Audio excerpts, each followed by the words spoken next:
नमस्कार दोस्तों, चैम गुरु चैनल में आपका स्वागत है। आज अपन नई वीडियो के साथ आपके साथ फिर से जुड़ना चाहेंगे। उससे पहले अगर आपको हमारे पिछले वीडियो अच्छे लगे तो उनको लाइक कीजिए, कमेंट कीजिए और अपने दोस्तों के पास शेयर कीजिए। अब अपन बात करते हैं अपने टॉपिक्स के बारे में। अपना नया टॉपिक है केमिकल काइनेटिक्स, रासायनिक बलगतिकी। सुनो भाई, देखो भाई, रासायनिक बलगतिकी होती क्या है, पहले अपन उसके बारे में डिस्कस करते हैं। देखो, केमिकल काइनेटिक्स, रासायनिक बलगतिकी।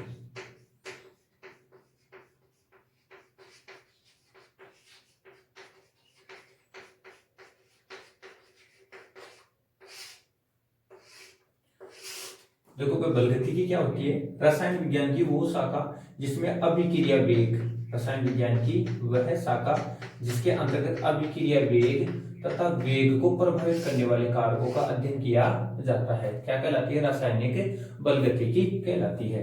अब अपन बात करते हैं कि अभिक्रिया वेग होता क्या है। जैसे आपने दैनिक जीवन में देखी कई चीजें देखी है कि जैसे मैं आपको छोटे से एग्जांपल में बताता हूँ कि आपने छोटी क्लासों में पढ़ा था मैथ में औसत वेग की गणना करना। औसत वेग की गणना आप कैसे करते थे या वेग की गणना कैसे करते थे कि आपको ए पॉइंट से चल रहे थे और बी पॉइंट तक की कोई दूरी डिस्टेंस आपने तय की है। अब मैं बताता हूँ कि आपका जो ए पॉइंट था वो 0.0 पर था। अब आपने मान लो कि यहाँ तक कि 20 मीटर की दूरी तय की है। कितनी दूरी तय की है? 20 मीटर की दूरी तय की है। मान लो कि आपको ये 20 मीटर की दूरी तय करने में जो टाइम लगा है वो कितना हो गया? इसका 5 सेकंड का टाइम लगा है। कितना टाइम लगा है? 5 सेकंड का। तो मैं आपका वेग की अगर गणना करूंगा कि आप किस वेग से यहाँ गति करके गए हैं, तो आपका जो वेग होगा वहां पे क्या हो जाएगा? दूरी बटा दूरी तय करने में लगा समय। तो इसको दूरी कितनी हो जाएगी? 20 मीटर बटा समय कितना हो गया? 5 सेकंड। तो आपका वेग क्या हो जाएगा? 4 मीटर पर सेकंड का वेग हो जाएगा। यहाँ पे आपका वेग क्या जाएगा? 4 मीटर पर सेकंड का वेग हो जाएगा। सेम इसी कंसेप्ट को अपन अभिक्रियाओं पे रखते हैं। अब अभिक्रियाओं पे रखते हैं तो कोई भी अभिक्रिया क्या होती है? अभिकारक से प्रारंभ होती है। कोई भी अभिक्रिया क्या होती है? अभिकारक से प्रारंभ होती है और उत्पाद तक चलती है। कहां तक चलती है? उत्पाद तक चलती है। अब अभिक्रिया अभिकारक से प्रारंभ होकर उत्पाद तक चलेगी। तो सुनो भाई ध्यान से, सबसे पहली बड़ी बात ध्यान से देखना कि अभिकारक है। अब अभिकारक काय के पदों में लिए जाते हैं? सांद्रता के पदों में लिए जाते हैं। अभिकारक काय के पदों में लिए जाते हैं? सांद्रता के पदों में। और उत्पाद भी काय के पदों में मिलते हैं अपने को? सांद्रता के पदों में लेते हैं। देखो बस पहले छोटी सी डेफिनेशन सुन लो सांद्रता की। अगर अपन कोई भी एकांक आयतन ले या निश्चित आयतन में उपस्थित मूल्यों की संख्या क्या कहलाती है? सांद्रता। तो सांद्रता बराबर मैं क्या लिख सकता हूं? सांद्रता बराबर अपने पास क्या आ जाएगा? मोल बटा लीटर। क्या आ जाएगा इधर? मोल बटा लीटर। मतलब एकांक आयतन में उपस्थित मूल्यों की संख्या क्या हो जाएगी? सांद्रता हो जाएगी। अब सुनो भाई, अपन जानते हैं समय के सापेक्ष इनकी सांद्रता में परिवर्तन होगा, समय के सापेक्ष उत्पादों की सांद्रता में भी परिवर्तन होगा। अगर एकांक समय में अभिकारकों तथा उत्पादों की सांद्रता में परिवर्तन, सुनना ध्यान से, एकांक समय में अभिकारकों तथा उत्पादों की सांद्रता में परिवर्तन क्या कहलाता है? अभिक्रिया वेग। तो अभिक्रिया वेग का क्या फॉर्मूला बन जाएगा? सुनो भाई ध्यान से, अभिक्रिया वेग बराबर क्या आ जाएगा? अभिक्रिया वेग बराबर मैं क्या लिखूंगा यहाँ पे? एकांक समय में अभिकारक यानी कि रिएक्टेंट व प्रोडक्ट की सांद्रता में परिवर्तन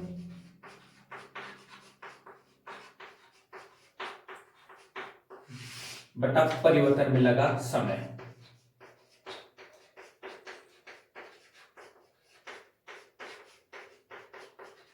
किस चीज को एक्सप्लेन करेगा? यहाँ पे इसके वेग को एक्सप्लेन करेगा। तो हम वेग बराबर अपन क्या लिख सकते हैं? वेग बराबर सांद्रता बटा समय, या सांद्रता को अपन क्या बता दें? कंसंट्रेशन, या अपन इसको x के द्वारा डिफाइन कर लें तो रेट बराबर क्या हो जाएगा? x अपॉन क्या हो जाएगा? t। और अगर हम जानते हैं सूक्ष्म परिवर्तन को देखते हैं तो इसको अपन क्या लिख सकते हैं? dx upon dt। ये क्या हो जाएगा? अभिक्रिया वेग हो जाएगा। अब अपन बात करते हैं अभिक्रिया वेग की इकाई। अभिक्रिया वेग की इकाई देखो भाई, बहुत आसान पॉइंट है। अभिक्रिया वेग की इकाई कैसे निकालते हैं भाई? अपने रेट बराबर क्या पढ़ा है? सांद्रता बटा समय। अब अपन सांद्रता को काय के पदों में लेते हैं? मोल पर लीटर। तो इसको अपन क्या लिख सकते हैं? मोल लीटर इनवर्स, और समय को काय में ले लीजिए? Second inverse. तो ये किसकी आ जाएगी? अभिक्रिया वेग की इकाई आ जाएगी। किसकी इकाई आ जाएगी? अभिक्रिया वेग की इकाई आ जाएगी। ठीक है भाई, इसके बाद में देखो भाई अभिक्रिया वेग की इकाई पढ़ने के पश्चात अपना जो टॉपिक आता है अभिक्रिया वेग को प्रभावित करने वाले कारक। देखो अभिक्रिया वेग को प्रभावित करने वाले कारकों में देखो भाई सबसे पहला जो कारक आएगा वो आएगा सांद्रता। सबसे पहला कारक क्या आएगा इसका, सांद्रता। देखो भाई सांद्रता क्या चीज होती है, सुनो। सांद्रता क्या होती है, किसी भी अगर अपन बात करते हैं साम्य अवस्था में पढ़ के आए हैं द्रव्य अनुपाती क्रिया नियम अनुसार क्या होता है, किसी भी अभिक्रिया वेग अभिकारकों की मोलर सांद्रता के समानुपाती होता है। मतलब सीधी सी बात है, कोई अभिकारक ए है और ये उत्पाद में चल रहा है, ठीक है, तो इसका जो वेग हो जाएगा वो वेग किसके समानुपाती हो जाएगा, यानी कि ए की मोलर सांद्रता के डायरेक्टली प्रोपोर्शनल, मतलब समानुपाती हो जाएगा। तो मैं सीधी सी बात है, जैसे जैसे सांद्रता बढ़ाएंगे अभिक्रिया वेग भी बढ़ जाएगा। देखो भाई सांद्रता बढ़ाएंगे तो अभिक्रिया वेग से होते ही क्या हो जाएगा, बढ़ जाएगा। तो ये क्या हो जाएगा, सांद्रता का इफेक्ट आ जाएगा, ठीक है। इसके पश्चात दूसरा जो कारक होता है प्रभावित करने वाला वो होता है प्रकाश। प्रकाश या लाइट क्या होती है, सुनो भाई, कई रासायनिक अभिक्रिया क्या होती है, प्रकाश की उपस्थिति में संपन्न होती है, अर्थात बिना प्रकाश की उपस्थिति का अभिक्रिया संपन्न नहीं हो सकती। तो प्रकाश भी क्या करता है, अभिक्रिया को प्रभावित करता है। इन अभिक्रियाओं के लिए जैसे एग्जाम्पल की बात करें, जैसे मैंने हाइड्रोजन की अभिक्रिया क्लोरीन के साथ करवाई और प्रकाश H में प्रकाश लाइट की प्रेजेंस में क्या बना देगा, ये 2HCl बना देगा। तो ये क्या हो जाएगी, प्रकाश की उपस्थिति में संपन्न होने वाली अभिक्रिया हो जाएगी। प्रकाश की अनुपस्थिति में इससे अभिक्रिया कभी संपन्न या कंप्लीट नहीं होगी। अगर दूसरा एग्जांपल देखें तो प्रकाश संश्लेषण, फोटोसिंथेसिस। इसके बाद में जो इसका थर्ड पॉइंट आएगा, सी पॉइंट क्या आएगा, इफेक्ट करने वाले कारकों में उत्प्रेरक।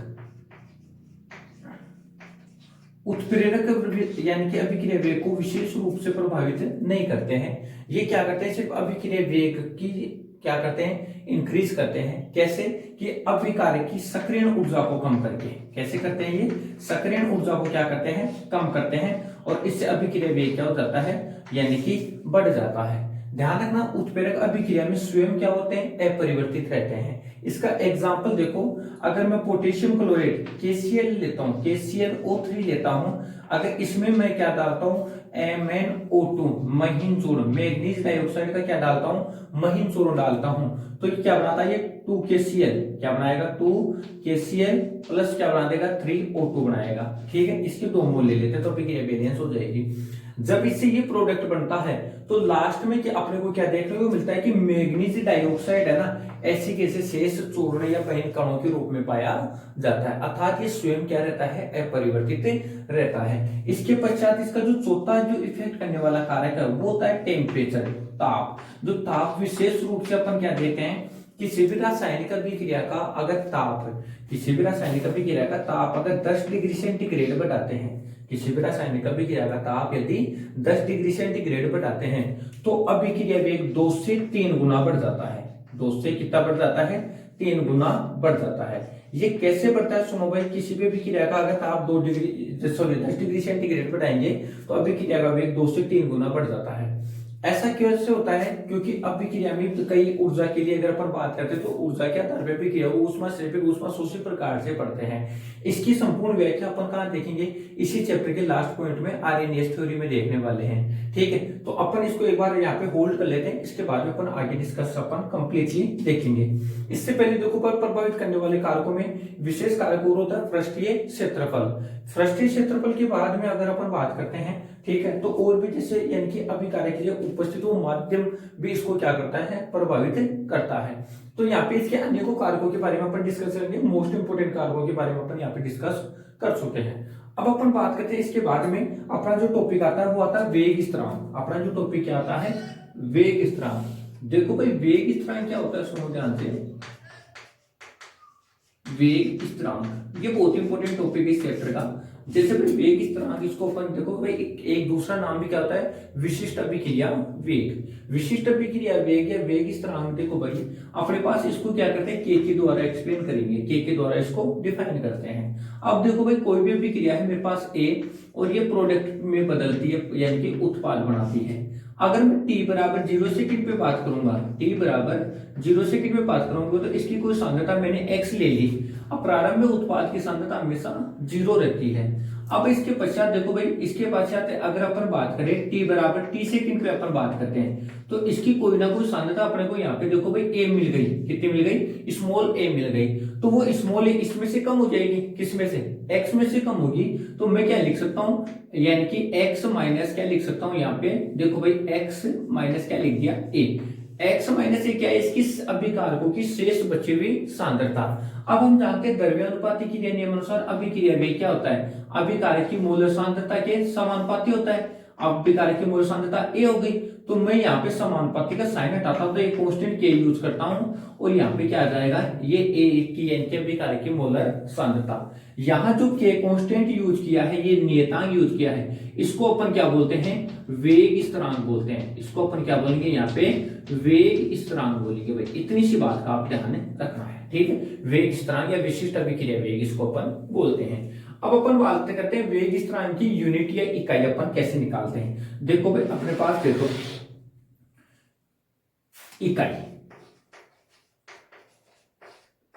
इकाई निकालने के लिए देखो भाई अपने पास इसी टॉपिक से रिलेटेड बात करेंगे अपन। देखो भाई मैंने कोई अभिक्रिया ली a प्लस बी, और ये क्या बनाते हैं? कोई प्रोडक्ट पी बनाते हैं। मान लो कि इसकी सांद्रता स्मॉल a, इसकी सांद्रता स्मॉल b ले ली मैंने। दोनों यहाँ पे सांद्रता के पदों में लिए हैं, तो यहाँ पे वेग है अभिक्रिया का, जो वेग आएगा वो क्या हो जाएगा? a की मोलर सांद्रता की घात स्मॉल a के समानुपाती होगा, और b की मोलर सांद्रता की घात स्मॉल b के समानुपाती होगा। अब यहाँ पे हम इसको समानुपाती का साइन हटाएंगे तो क्या लिखेंगे? वेग बराबर क्या लगा दिया हमने? k, a की मोलर सांद्रता की घात स्मॉल a और b की मोलर सांद्रता की घात स्मॉल b लगा दिया। अब सुनो भाई ध्यान से बेटा यहाँ पे एक चीज को, अब k की यूनिट निकाले तो k बराबर मैं क्या लिख सकता हूँ यहाँ पे? वेग बटा क्या आ जाएगा इसमें? a की मोलर सांद्रता की घात स्मॉल a और b की मोलर सांद्रता की घात स्मॉल b आ जाएगा, है कि नहीं। अब दोनों सांद्रता के पदों में यहाँ पे सांद्रता लिखेंगे, और सांद्रता तो दोनों समान है, तो कॉमन लेने के तो घातें क्या हो जाएगी? जुड़ जाएगी। तो मैं यहाँ पे a और b को काय के पदों में लिखूं? सांद्रता के पदों में। तो k बराबर क्या आ जाएगा? वेग बटा क्या आ जाएगा? सांद्रता की घात a प्लस b, यही आएगा। अब सुनो बेटा ध्यान से, हमने यहाँ पे वेग बराबर क्या पढ़ा है? इधर आ जाओ अपने पास। वेग बराबर यूनिट क्या आई थी अपने पास? यहाँ पे देखो वेग की यूनिट अपने पास आई थी यहाँ पे सांद्रता बटा समय आया था। क्या आया था? सांद्रता बटा समय। तो मैं यहाँ पे क्या लिख सकता हूँ भाई? k बराबर क्या लिख दिया मैंने? सांद्रता बटा समय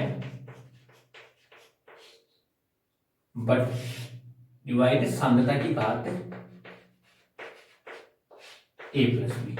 a प्लस बी ऊपर जाएगा तो माइनस का हो जाएगा, फिर इनमें सांद्रता कॉमन हो जाएगी, और जब किसी राशि की घात कुछ भी नहीं हो वहां पे अपन क्या मानते हैं? एक मानते हैं। तो इसको नया पद क्या दे देता हूं मैं? सांद्रता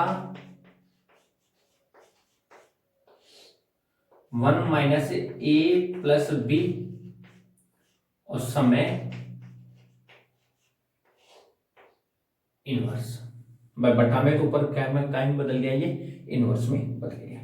अब यहाँ पे a प्लस बी को मैं क्या मान लू? सुनो भाई ध्यान से, अगर मैं यहाँ पे a प्लस बी के स्थान पे क्या ले लू? n ले लू, तो k की यूनिट क्या हो जाएगी? सांद्रता की घात 1 minus n second inverse. n यहाँ अभिक्रिया की कोटि हो जाएगी। सांद्रता बराबर हम जानते हैं क्या दे रखा था? मोल बटा लीटर। तो हम यहाँ पे क्या लिख सकते हैं? k बराबर मोल बटा लीटर की घात 1 माइनस n सेकेंड इनवर्स। अब देखो भाई इसको अपन कैसे लिख सकते हैं, आगे एक्सप्लेन देखो। n यहाँ पे क्या दे रखा है? अभिक्रिया की कोटि, तो जीरो ऑर्डर के लिए अपन एक्सप्लेन करेंगे इसको। तो k बराबर क्या आ जाएगा जीरो ऑर्डर के लिए? भाई मोल बटा लीटर इंटू सेकेंड इनवर्स। ये इसकी क्या आ जाएगी? इकाई आ जाएगी। इसके लिए शून्य कोटि अभिक्रिया के लिए अगर n बराबर मैं 1 रखूं, तो यहाँ पे n बराबर 1 रखेंगे तो इसका मान कितना हो जाएगा? 0। तो k1 बराबर क्या हो जाएगा? Second inverse. k1 बराबर क्या आ जाएगा? Second inverse. ये प्रथम कोटि अभिक्रिया की इकाई आ जाएगी, ठीक है। अब आपको एक्सप्लेन करना है, n बराबर 1/2 रखना है, 3/2 रखना है, 5/2 रखना है, और इसके बाद 3 भी रखना है और 5/3 भी रखना है। ये x यानी कि n की वैल्यू रख के आपको यूनिट निकालनी है, ये आपके लिए